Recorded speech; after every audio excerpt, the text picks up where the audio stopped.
আসসালামু আলাইকুম everyone, welcome back to Nusrat Samira's kitchen.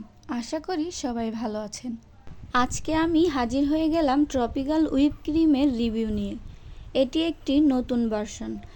এই ক্রিমের কি সুবিধা ও অসুবিধা আছে তা আজকে আমি আপনাদের সাথে শেয়ার করব। এই ক্রিমটা আমাদের সবার কাছেই সহজলভ্য।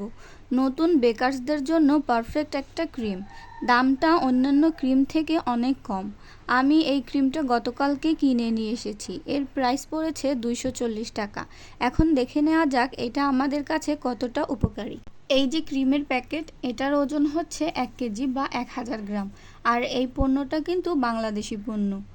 প্যাকেটের একপাশে সকল ধরনের ব্যবহার বিধি দেওয়া আছে, যেমন এই ক্রিমটা ডিপ ফ্রিজে সংরক্ষণ করতে হবে, অতিরিক্ত হুইপ করা যাবে না ইত্যাদি। আপনারা একটু ভালোভাবে পড়ে নেবেন।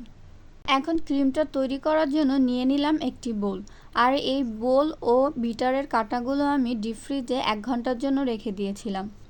এখন যেহেতু গরমকাল, তাই এই প্রসেসে ক্রিমটা বিট করলে বা তৈরি করলে তাহলে ক্রিমটা সহজে গলে যাবে না। এখন প্যাকেট থেকে 1 কাপ ক্রিম এই বোলে নিয়ে নিব। ইলেকট্রিক বিটার মিডিয়াম স্পিডে রেখে বিট করে নিতে হবে। আর এই ক্রিমটাতে কিন্তু এক্সট্রা করে আইসিং সুগার বা অন্য কিছু দিতে হয় না। এইটা রেডিমেড একটা ক্রিম, শুধুমাত্র বিট করলেই কেকের ডেকোরেশনের জন্য তৈরি হয়ে যায়। আপনাদের বোঝার সুবিধার্থে যে কতটুকু সময় লাগে ক্রিমটা তৈরি হতে, আমি বিট করার সময় ভিডিওটা কোনো কাটাছেঁড়া করিনি, শুধু একটু ফাস্ট ফরওয়ার্ড করে দিয়েছি যাতে ভিডিওটা বেশি লম্বা হয়ে না যায়।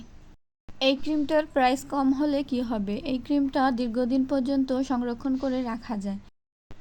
আমরা যারা গৃহিণীরা আছি, মাঝে মধ্যে কেক বা ডেজার্ট আইটেম তৈরি করি, তাদের জন্য এই ক্রিমটা একদম পারফেক্ট।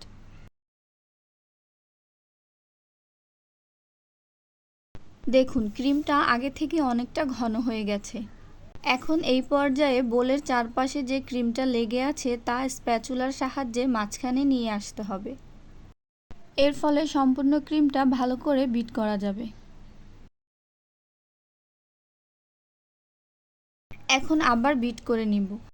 আমার এই ভিডিওটা যদি আপনাদের ভালো লেগে থাকে তাহলে একটা লাইক করবেন এবং ভিডিওটা বন্ধুদের সাথে শেয়ার করবেন। আমার চ্যানেলের সকল ভিডিও দেখার জন্য এবং নতুন নতুন ভিডিওর আপডেট পাওয়ার জন্য সাবস্ক্রাইব করে বেল আইকন প্রেস করে পাশে থাকবেন। এই ক্রিমটার একটা অসুবিধা হলো এই ক্রিমটা খুব তাড়াতাড়ি শক্ত হয়ে যায়, তাই বিট করার সাথে সাথেই ক্রিমটা দিয়ে কেক ডেকোরেশন করে ফেলতে হবে। বা একদম 100% বিট না করে 80% বা 90% বিট করে নিলেই হবে, তাহলে ডেকোরেশন করার সময় সঠিকভাবে করতে পারবেন। বিট করা হয়ে গেলে এই পর্যায়ে বিট করা বন্ধ করে দিতে হবে। দেখুন ক্রিমটা কতটা পারফেক্টভাবে তৈরি হয়ে গেছে, আর বোলটা উল্টালেও ক্রিমটা পড়ছে না। এখন এই ক্রিমটা দিয়ে ডেকোরেশন করলে কতটা সুন্দর হবে তাই দেখানোর জন্য একটি পাইপিং ব্যাগে আমি ক্রিমটা সম্পূর্ণ ঢেলে নেব। আর এই পাইপিং ব্যাগের মধ্যে যে নোজেলটা আমি নিয়েছি সেটা হচ্ছে 1M নোজেল। দেখুন কত সুন্দরভাবে গোলাপ ফুলগুলো তৈরি হয়ে যাচ্ছে। আরও কিছু ডিজাইন আমি আপনাদেরকে করে দেখাচ্ছি। তবে সবশেষে একটা কথাই বলতে চাই, যে পণ্যের যত কম দাম হবে তার একটু সাইড এফেক্টও থাকবে। তাই যার যেই ক্রিমটা পছন্দ হয় সে সেই ক্রিমটাই ব্যবহার করতে পারেন।